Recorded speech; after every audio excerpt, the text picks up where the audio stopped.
नमस्कार दोस्तों, स्वागत है आपका UK education universe YouTube channel पे। दोस्तों, परीक्षावाणी संक्षिप्त अवलोकन हमारी सीरीज चल रही है, जो कि वन लाइनर फॉर्मेट में टोटल ही डीप डिस्कस करके हम आपके साथ वीडियो को साझा कर रहे हैं। इस बीच हमारी लगभग 10 से 12 वीडियोस यूट्यूब चैनल पे अपलोडेड हो चुकी हैं। उनकी अलग से एक प्लेलिस्ट भी बनी हुई है, जिसका लिंक मैं वीडियो के डिस्क्रिप्शन बॉक्स पे डाले रहता हूँ। आप लोग जाके वहाँ से उन वीडियोस को वॉच कर सकते हैं। साथ ही दोस्तों, हिंदी की हमने एक सीरीज चलाई थी, जो राजपाल सिंह सर की जो बुक है उसको हमने पूर्ण रूप से कवर किया था, जिसमें हमने थ्योरी सेशन और एमसीक्यू सीरीज दोनों ही जो हमारे पार्ट हैं उनको कंप्लीट करा हुआ है। दोनों के प्लेलिस्ट का लिंक मैं वीडियो के डिस्क्रिप्शन बॉक्स पर डाल दूंगा। आप लोग जाके उनको वहाँ से अपनी हिंदी को भी मजबूत कर सकते हैं। दोस्तों, आज हम शुरू करने वाले हैं फिर से ऐतिहासिक अध्ययन में चंदों से संबंधित और कुछ महत्वपूर्ण तथ्य जिनसे रिलेटेड आपके एग्जाम में क्वेश्चन देखने को मिलते हैं। हम परीक्षावाणी वन लाइनर सीरीज के माध्यम से चल रहे हैं। इसमें हो सकता है कि बहुत से ऐसे शासक हैं जो छूट भी सकते हैं, और बहुत से ऐसे शासक हैं जिनके बारे में आपको डीपली नॉलेज मिल सकता है। तो मैं प्रयास करूंगा, जिस समय मैं हिस्ट्री स्टार्ट करूंगा उत्तराखंड की, तो उस समय आपको डीपली हर एक शासक के बारे में बहुत प्यारे तरीके से हम लोग उस पर डिस्कस करेंगे। अभी के लिए केवल आप लोग इतना याद रखें कि जितने हम क्वेश्चनों के माध्यम से चल रहे हैं, मैं आपको केवल उतना ही बता पाऊंगा। बाकी जब हम लोग थ्योरी सेशन को स्टार्ट करेंगे, तो उसमें प्रत्येक चैप्टर के अनुसार या फिर ऐतिहासिक अध्ययन में प्रत्येक राजा के अनुसार हम लोग उन चीज़ों पर बेहतरीन तरीके से डिस्कस करेंगे। तो देखिएगा दोस्तों, आज का पहला ही क्वेश्चन है। कल हमने पहुंचे थे कि चंद राजाओं का राजचिह्न गाय था। जब गरुड़ ज्ञान चंद को गरुड़ की उपाधि मिलती है, तो वो अपने जो शासन है, जो राज है, उसका जो राज चिन्ह है उसका नाम गाय से बदलकर गरुड़ करने का प्रयास करता है, लेकिन यह सफल नहीं होता है। अंततः जो चंद राजाओं की जो राज चिन्ह है वो हमारी गाय ही मानी जाती है। तो अगर बात करेंगे आज के जो पहले क्वेश्चन में, तो चंदों और मुगलों के संबंध होने जहांगीरनामा की जानकारी मिलती है। तो दोस्तों, मेन चीज़ ये कहना चाह रहा है कि चंदों और मुगलों के संबंध होने की जानकारी कहाँ से मिलता है। क्वेश्चन थोड़ा सा अटपटा हो गया है। तो दोस्तों, ये हमारा जहांगीरनामा और शाहनामा से हमारी चंदों और मुगलों के बीच संबंध होने का प्रमाण मिलता है। मैंने आपको बताया भी है कि शाहनामा और जहांगीरनामा का जो संबंध है वो किन किन राजाओं से हमें देखने को मिलता है, यानी कि शाहजहां से कौन सा राजा मिला था, अकबर से कौन सा मिला था, और बहादुर शाह जफ़र से कौन सा राजा मिला था, और उसके बाद मोहम्मद शाह रंगीला से कौन सा राजा मिला था। आप सभी लोग मुझे कमेंट बॉक्स में इसका आंसर आज जरूर करेंगे, क्योंकि मैंने पिछली वीडियो में ये चीज़ आपको बताई हुई है। अगर बात करें नेक्स्ट क्वेश्चन की, तो कुमाऊं में चंद शासन का अंत कब और किसके द्वारा किया गया। तो दोस्तों, 1790 ईस्वी में गोरखाओं द्वारा कुमाऊं में चंद वंश की जो अंत है वो कर दिया जाता है। इसके अंतिम समय में जो राजा होता है वो महेंद्र चंद के रूप में जाना जाता है। अगर डिटेल में बात करें दोस्तों इनकी, तो देखिए, देवी चंद के बाद का जो कार्यकाल देखने को मिलता है, इसको कुमाऊं का मोहम्मद तुगलक के रूप में भी जाना जाता था, कुमाऊं के विक्रमादित्य के रूप में भी, क्योंकि काफ़ी धन इसने विक्रमादित्य बनने के चक्कर में खर्च भी करा था। तो इसके बाद लगभग कुमाऊं का जो अवनति काल है वो देखने को शुरू मिल जाता है। लेकिन अगर देखें तो उसके बाद जो क्रमशः राजा हुए सभी असफल राजा देखने को मिलते हैं। जैसे अजीत चंद था हमारा, कल्याण चंद था, दीप चंद हो गया, मोहन चंद, प्रद्युम्न चंद। अब प्रद्युम्न शाह था दोस्तों, जो गढ़वाल का शासक था। कुमाऊं में आकर ये चंद शासन की गद्दी पर बैठने वाला राजा है। तो ये क्वेश्चन भी काफ़ी इंपॉर्टेंट है कि वह कौन सा राजा था जिसने कुमाऊं तथा गढ़वाल दोनों ही क्षेत्रों पर शासन किया। तो प्रद्युम्न चंद आप लोग आंसर करेंगे। उसी तरीके से जो आपका शिवचंद था, और जो अंतिम राजा था महेंद्र चंद के समय पे जो कार्यकाल है चंद शासनकाल का वो खत्म हो जाता है। तब 1790 ईस्वी में गोरखों द्वारा आक्रमण कर कर जो हमारा क्षेत्र है कुमाऊं का, उसको जीत लिया जाता है। फिर अगर बात करेंगे दोस्तों, जैसे कि मैंने आपको इससे पहले वाले क्वेश्चन में बताया था कि चंदों के मुगलों के साथ संबंध होने का पता किन किन शासकों से चलता है। तो दोस्तों ठीक है, मैं आप लोगों को बता दे रहा हूँ, फिर से एक बार याद रखिएगा और नेक्स्ट टाइम आप लोग इसको जरूर याद करिएगा। ज्ञानचंद, जो गरुड़ ज्ञानचंद थे, वो फिरोज शाह तुगलक के शासनकाल में दिल्ली दरबार में जाते हैं। रुद्रचंद अखबार के दरबार में उनसे भेंट करने लाहौर 1588 ईस्वी में जाते हैं। बाज बहादुर चंद का जो भेंट है वो शाहजहाँ से होता है, यानी कि 84 माल परगना कहें फिर नौलखिया भूमि के लिए ये लोग शाहजहाँ से मिले होते हैं। जगत चंद बहादुर शाह के समय पर शासनकाल में होता है। और कल्याण चंद जो चतुर्थ हैं हमारे, इनका जो शासनकाल है वो रंगीला के समय पर होता है, यानी कि मोहम्मद शाह रंगीला के समय पर इनका शासन चल रहा होता है। दोस्तों, एक इंपॉर्टेंट नाम इसमें कल्याण चंद चतुर्थ हमें देखने को मिलता है। अगर कल्याण चंद चतुर्थ के बारे में अगर बात करें, तो दोस्तों कल्याण चंद चतुर्थ जो था वो 1730 से लेकर 1747 तक कार्यकाल में रहता है। अगर बात करें दोस्तों इसकी, तो इन्होंने क्या किया था कि जो रोहेलखंड या कटेहरों के जो सरदार थे, मोहम्मद खां से इन्होंने कुमाऊं पर आक्रमण किया था। और रोहेले आक्रमण के समय जो शासक थे प्रदीप शाह ने चंद शासक की मदद ली थी। जो उस समय चंद शासक हमारा कौन था, कल्याण चंद चतुर्थ के रूप में जाना जाता था। अगर देखा जाए तो दोस्तों, जो कल्याण चंद चतुर्थ के समय अवध के जो नवाब थे वो मंसूर अली खां थे, और कुमाऊं की तराई पर अधिकार कर शिवदेव जोशी को बंदी भी बनाया था। तो कल्याण चंद चतुर्थ ने मुगल बादशाह रंगीला को भेंट के लिए जागेश्वर मंदिर से ऋण लिया हुआ था। ये क्वेश्चन बहुत ज़्यादा इंपॉर्टेंट है कि कल्याण चंद ने, अब चतुर्थ नहीं बोलता वहाँ पर, कल्याण चंद ने मोहम्मद शाह रंगीला से भेंट करने के लिए किस मंदिर समूह से ऋण लिया था, क्वेश्चन पूछा जाता है। तो आप लोग याद करेंगे जागेश्वर मंदिर समूह, यानी जो कि आपका अल्मोड़ा जनपद में स्थित है, वहाँ से यह ऋण लेकर मोहम्मद शाह रंगीला से भेंट करने के लिए दिल्ली दरबार को जाता है। फिर देखिएगा कल्याण चंद चतुर्थ के जो काशीपुर में मुगल वजीर कमरुद्दीन द्वारा सम्मान गॉड ऑफ ऑनर दिया गया था। अब कल्याण चंद चतुर्थ को गॉड ऑफ ऑनर की उपाधि से भी पुरस्कृत किया गया था। अब किसने करा, तो दोस्तों जो काशीपुर के जो मुगल वजीर थे कमरुद्दीन, उनके द्वारा उसको गॉड ऑफ ऑनर की उपाधि भी दी गई थी। कल्याण चंद चतुर्थ ने दोस्तों अल्मोड़ा में जो चौमहल है उसको बनाया था, जिसे कल्याण चंद राजबुंगा के नाम से पुकारता था। अब दोस्तों राजबुंगा का जो किला है वो तो आप सभी लोग जानते हैं कि ये हमारा चंपावत जनपद में हमारा देखने को मिलता है। लेकिन अगर बात करेंगे दोस्तों, जब कल्याण चंद चतुर्थ ने अल्मोड़ा में जब चौमहल बनाया था, तो उसी चौमहल को कल्याण चंद राजबुंगा के नाम से खुद पुकारता था। ऐसा नहीं है कि उसमें सारी ही चीज़ें चौमहल चौमहल के ही नाम से जाना जाता है, लेकिन जो कल्याण चंद चतुर्थ है वो उसको राजबुंगा के नाम से पुकारता था।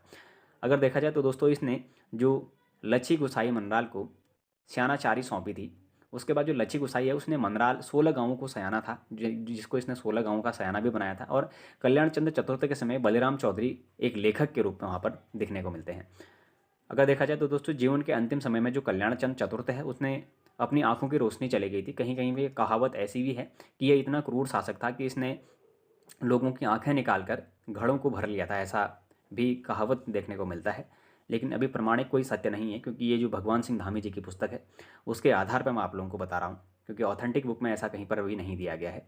तो ये जो अपने जो शत्रु थे, या फिर कुछ यूँ कहें कि अपने जो सेना के जो इसके गद्दारी करने वाले जो शासक होते थे उनकी आंखें निकाल के इसने तांबे के जो घड़े होते हैं उनको भर दिया था, ऐसा एक कहावत के रूप में देखने को मिला था उस बुक के अनुसार। फिर देखिएगा अब हम बात करने वाले हैं कि गोरखाओं ने 1790 में जब शासन करा, उसके बाद अगर आगे चलेंगे तो दोस्तों चंद्रवंश का जो अंतिम शासक था तो वो कौन था हमारा, इसके बारे में हमने डिस्कस कर लिया है, महेंद्र चंद था। और अवनति काल हमारा देवी चंद के समय से ही देखने को मिल जाता है। अगर फिर बात करेंगे नेक्स्ट क्वेश्चन की, तो देखिएगा अल्मोड़ा के पलटन बाजार स्थित लाल मंडी किले या फिर फोर्ट मायरा किले का निर्माण किसने करा, तो दोस्तों ये बालू कल्याण चंद के द्वारा अल्मोड़ा के पलटन बाजार में जो लाल मंडी का किला है या फिर फोर्ट मायरो का किला है, ये बालू कल्याण चंद के द्वारा बनाया जाता है। अगर दोस्तों बात करेंगे बालू कल्याण चंद के बारे में डिटेल में अगर कुछ देखें तो दोस्तों बालू कल्याण चंद के समय जो ताम्रपत्र है वो कल्पानीगाड़ पिथौरागढ़ से देखने को मिलता है। और कल्याण चंद का जो शासनकाल है वो 1545 से लेके 1556 तक देखने को मिलता है।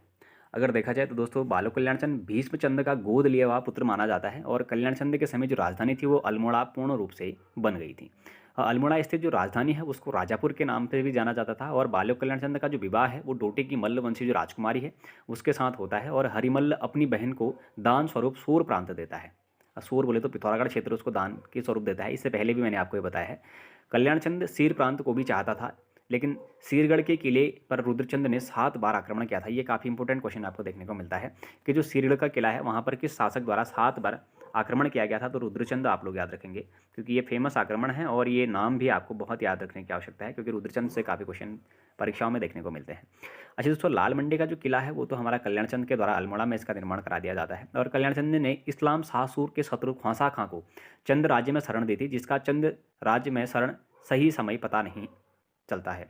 कल्याण चंद ने अपने शासनकाल के दौरान स्थानीय स्वायत्तता या फिर पंचायती पद्धति को भी लागू किया था। तो क्वेश्चन आप लोगों से पूछा जा सकता है कि किस चंद शासक के दौरान स्थानीय स्वायत्तता या फिर पंचायती पद्धति को लागू किया गया था, तो आप लोग याद रखिएगा कल्याण चंद, यानी कि बालू कल्याण चंद आप लोग याद रखेंगे।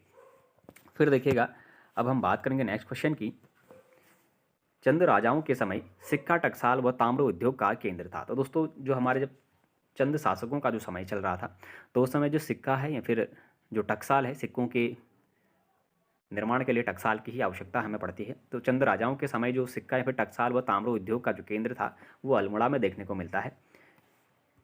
क्वेश्चन नंबर 187 की अगर बात करें तो अल्मोड़ा जिले में स्थित खगमरा किले का निर्माण किसने किया था। तो दोस्तों अल्मोड़ा में स्थित जो खगमरा किला है इसके अगर निर्माण की बात करें तो ये हमारा भीष्मचंद के द्वारा करी जाती है। अच्छा दोस्तों, अगर बात करेंगे भीष्मचंद से रिलेटेड कुछ इंपॉर्टेंट क्वेश्चन की, तो दोस्तों भीष्मचंद का जो कार्यकाल है वो आपका 1512 से लेके 1530 तक देखने को मिलता है। और इसी बीच अगर बात करें तो दोस्तों 1514 में भीष्मचंद एक ताम्रपत्र मिला था उनके नाम का, जो भीष्मचंद ने चंपावत से राजधानी अल्मोड़ा स्थानांतरित करी थी।